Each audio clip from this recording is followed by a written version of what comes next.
And you're live. Hey, welcome back to Judicial Dollars and Cents, coming to you live from the PILMMA Super Summit in San Antonio, Texas.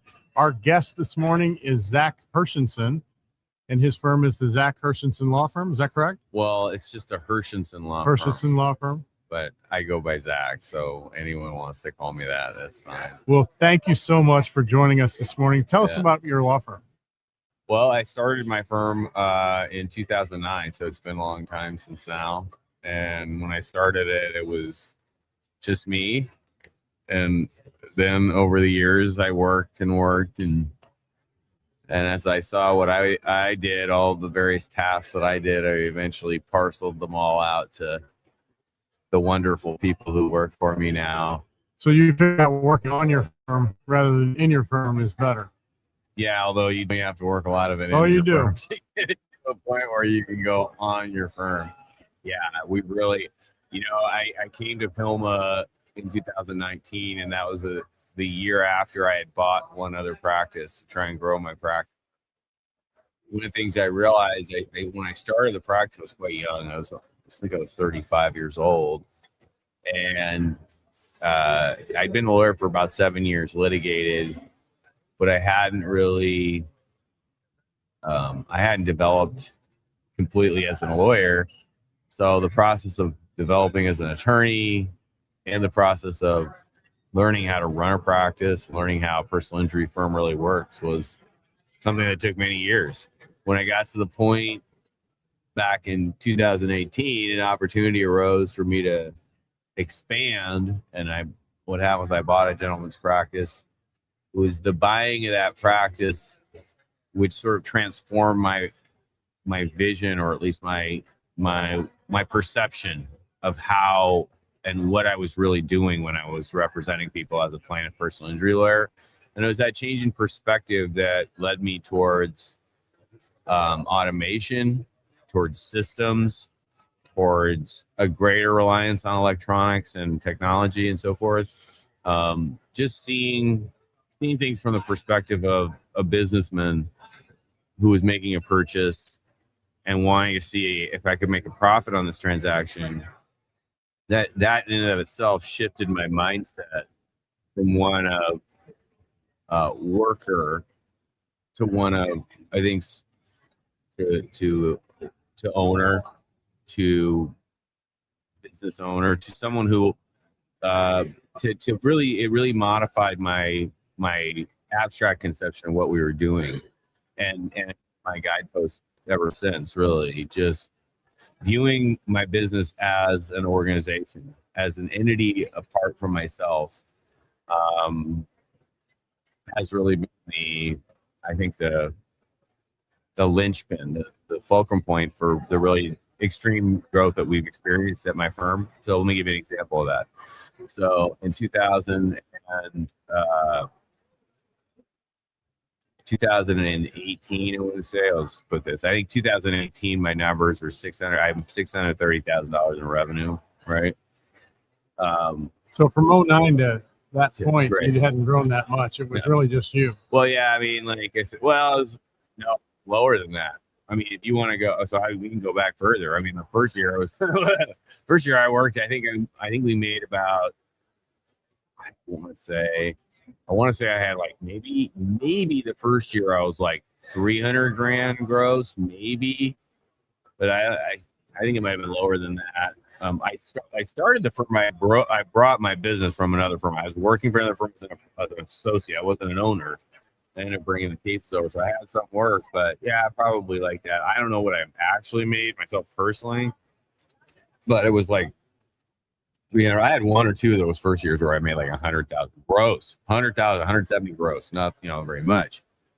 But then, like I said, like I think in 2015ish, I was like 500. Next year I was like 6, something like that. Year after that, I went to like 7. Let's see, so that would have been like 2021, so like 2020 and 2020. Then we had COVID. Right? So I kind of did better. I think I may have got to like 900 or 700, 800, something like that. And then COVID hit.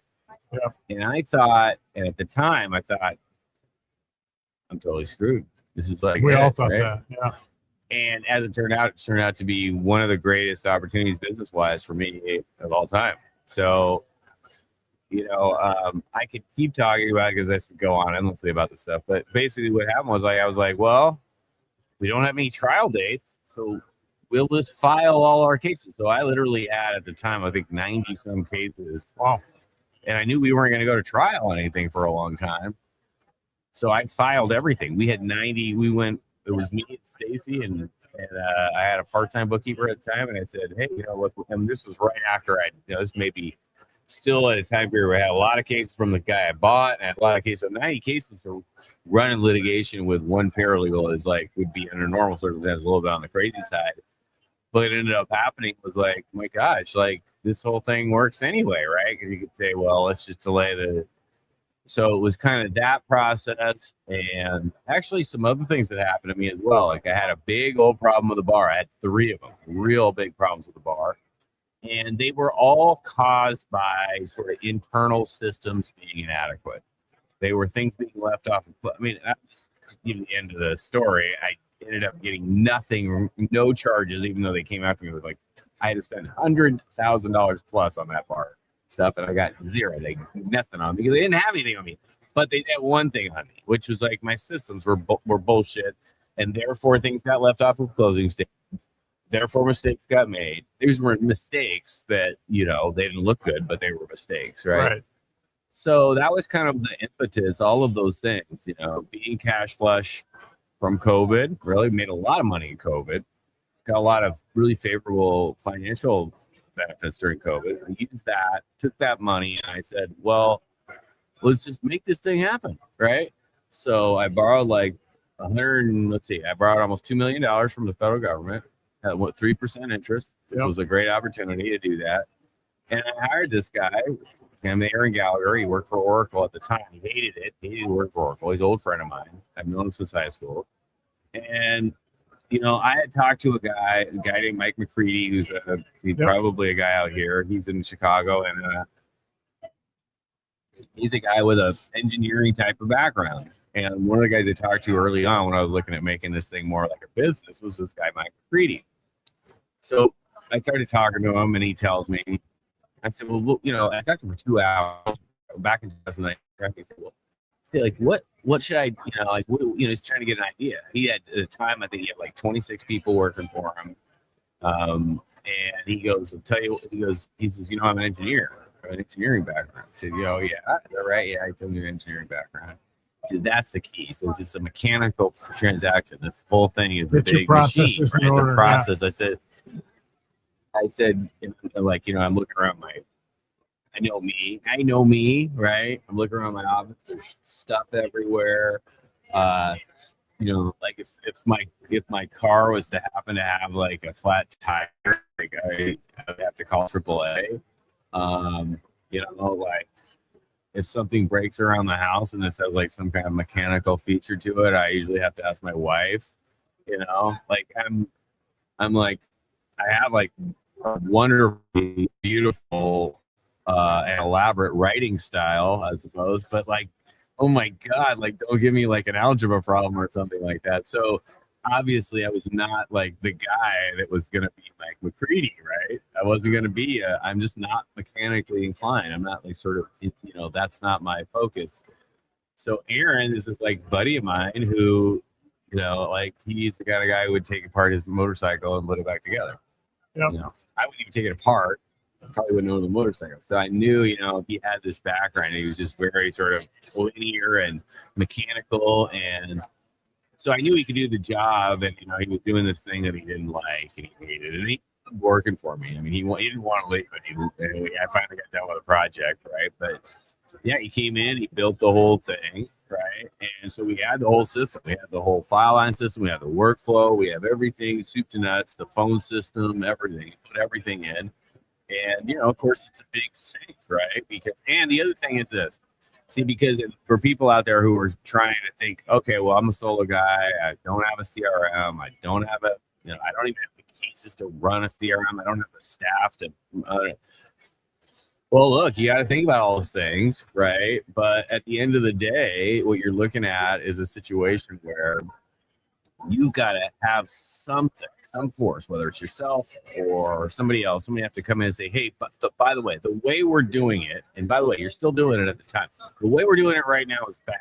It's not efficient. It's not good. We got to go do something else. And they're your workers. They'll be like, oh, they're, whatever. And they're like, but yeah, boss. But like, what about like, how do we get the stuff that we're doing right now out the door? How do we get the demand letter done right now? Like, you've got this little system you say is going to work. Well, that's where it's a tremendous resource to have somebody who's your dark horse, right? Where you're saying one thing over here, to basically move the cases that you're working through.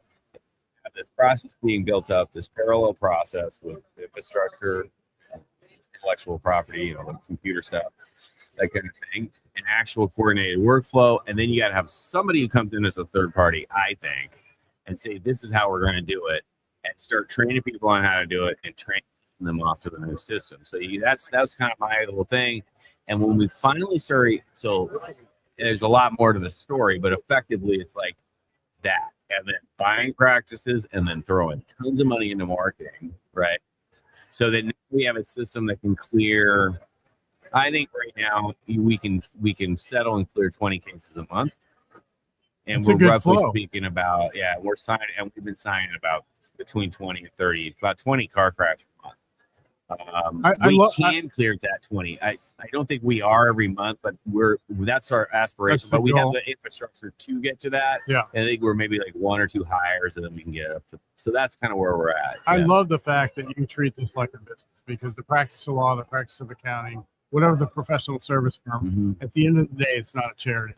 We're in this to make money and serve clients well. And you can flip that order. You want to serve clients well, but at the end of the day, you're trying to make money for you and your family. And you realize that it wasn't in your skill set to set up those processes. So you went out and you hired that. So you use FileVine. You've got the processes in place. Yeah. Do you use FileVine to forecast revenue? I know your aspirational goal is to close 20 cases a month.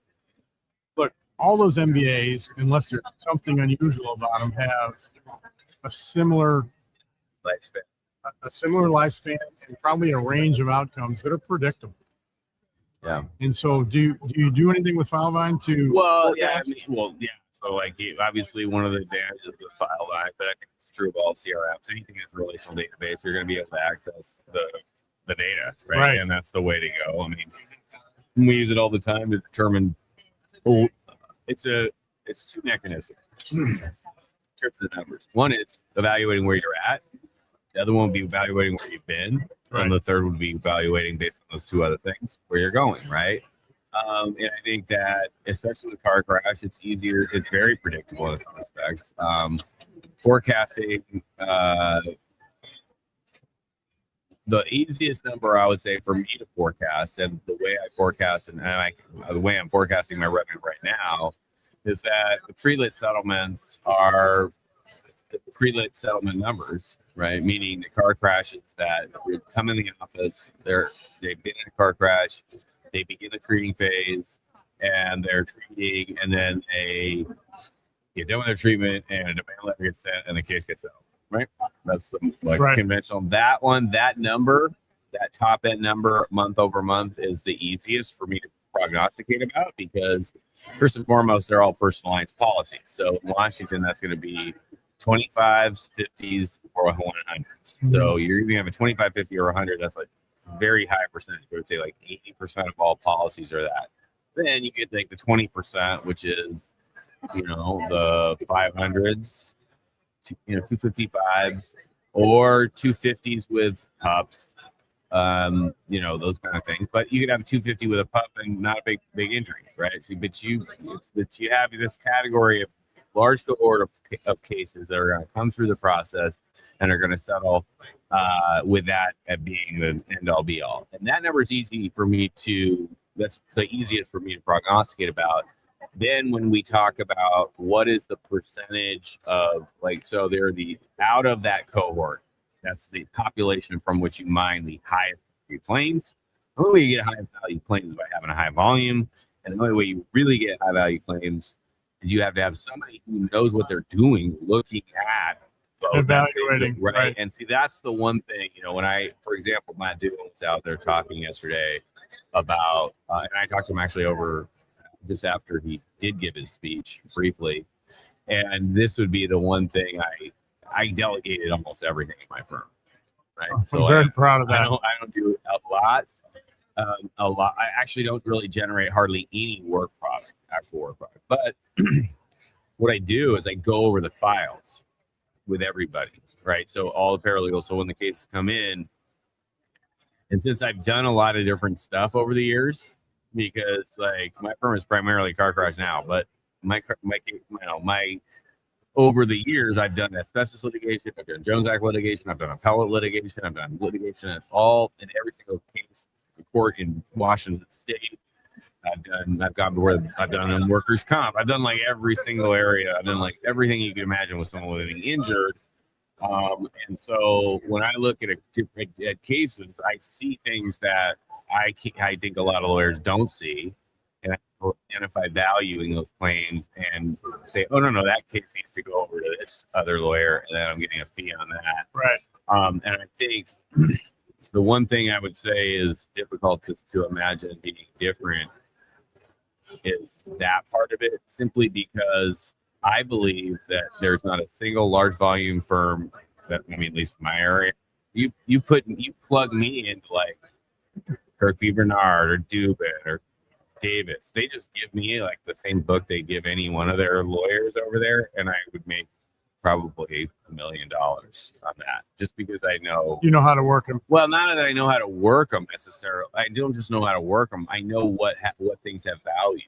Right. Like there's a lot of claims that get settled for less money than they don't see that, like, oh, this person has lung cancer. What's their occupational history? Oh, I had a case I settled for $1 million that I'm like, the guy had lung cancer, and I'm like, oh yeah, where'd you work? Oh, okay. Then I look at his X-ray, and he's got pulmonary fibrosis. And I'm like, okay, so you're in the, you work in the Navy, and you work for, so then that's an asbestos lawyer claim involved, and there's something like claiming for $1.5 million. If I'm not there, I don't think that claim even exists. I think it's either the case goes away or whatever, and I can train people to do that stuff. But I had someone with a case where she had a vaginal mesh, right? This was years back, right? And she thought she had a case against the Department of Labor and Industries. People come to me and they don't even know what happened. Yeah. That one guy, he thought he had something wrong with his neck. The guy with a lung cancer case, he came in and he thought he had a neck. He had a claim he was going to make for something, I don't know, like a goiter on his neck or something. That's my point. So I think your experience is helping. Fair enough. Well, what I mean is, I think that's the one, that and the finance stuff. Yeah. That those two things are non-delegable. I think you could hire a chief financial officer, but that's not the guy whose ass is gonna be in a sling. I'm glad you brought up finances. Yeah. So I want to ask you, you've got a bookkeeper. Yeah. And I assume she's current on everything as far as reconciliations of the trust account, the operating account, and financials. How often do you review financials? Well, I just implemented. We're gonna do it once every 3 weeks is what we're gonna do. Okay. And I think mostly what that involves. Well, let me give you an example. So we have a lot of debt, right? I think like any personal injury firm should actually have a lot of. Do you use that to finance the prepaid case costs? Or is this back from the SBA loan? Well, it's kind of hard to know exactly. You're talking about where does the debt come from? Yeah. What's the purpose of the debt? Well, okay. So, here's the best way to look at this. This is what I was going to. So, this is one of the things you got to know about if you're going to run a personal injury practice. You have to have a correct conception about your balance sheet and money. Right. So, let's just say you have a stack of cash right here, and you have a stack of cases, right? So let's just say you have $5 million worth of cash, and you have what you think is worth $10 million worth of in your cases, case inventory, right? Yeah. Okay. Well, that's like no problem at all. I got $5 million in cash, you got 10 million in cases, right? Well, which one, if you own a personal injury firm, would you want me to take away from you? right? I'd keep the cases. That's right. Yeah. See, so cash is actually, for a personal injury lawyer, is not the instrument that you should be worried about running out of.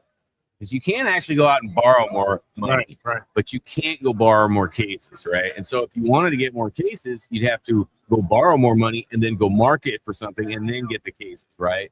And so those cases don't show up on your balance sheet. Now, if you were at a jewelry store, you better believe that those jewels show up on your balance sheet. So when you look at a personal injury firm and you go, oh my God, this guy's got $2 million worth of debt.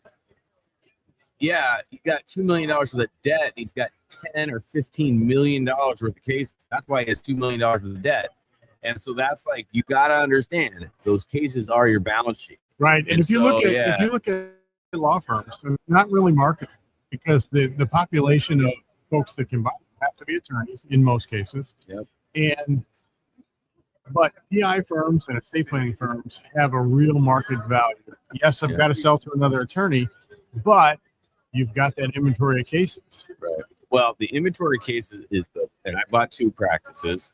That to me is the baseline value for a firm, right? If I was going to sell my firm, you'd be getting a lot more, see?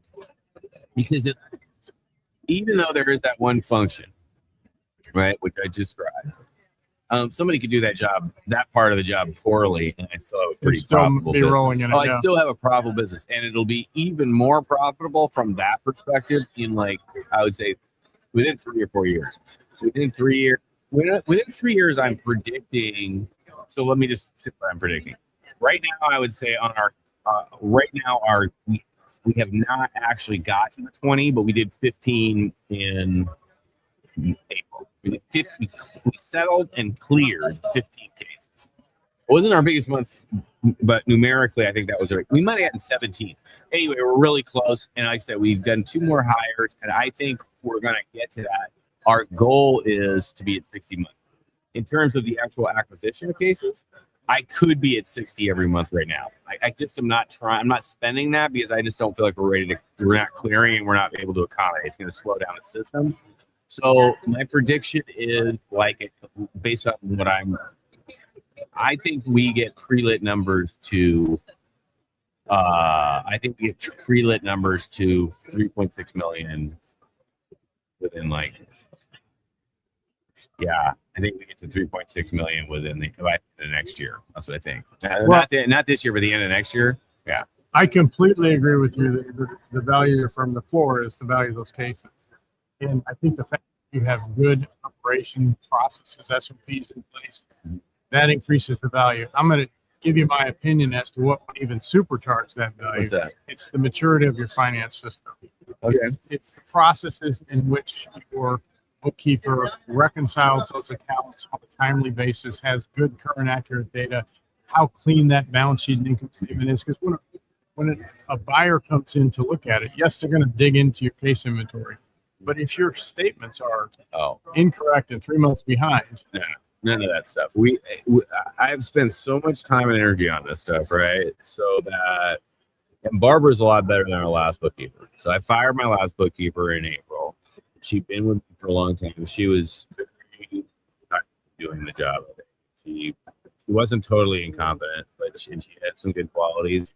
But Barbara is like orders of magnitude better. So you got the right person in the right seat on the bus now. We also changed CPAs. So the CPA, I pay a lot more, and they're kind of more involved, more active. But yeah, we didn't file our taxes on time this year. But this was really my fault on a personal level because you just extended though. It's not. I extended, because the reason it wasn't done was because of Zach only. Yeah. Right. And it had to do with my Bitcoin sales because they're like super complicated because of the dollar cost average buying. So like it's like hard to figure out exactly that.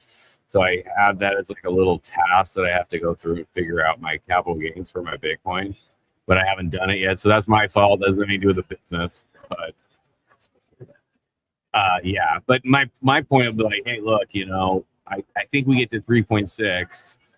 And when we're at 3.6, I would expect that based on the same numbers that we've generally seen I would be probably bringing in about 60%. Like, so right now, my pre-lit, last year pre-lit's about 40% of my revenue. Yep. Lit is about 60. So that would be like 60.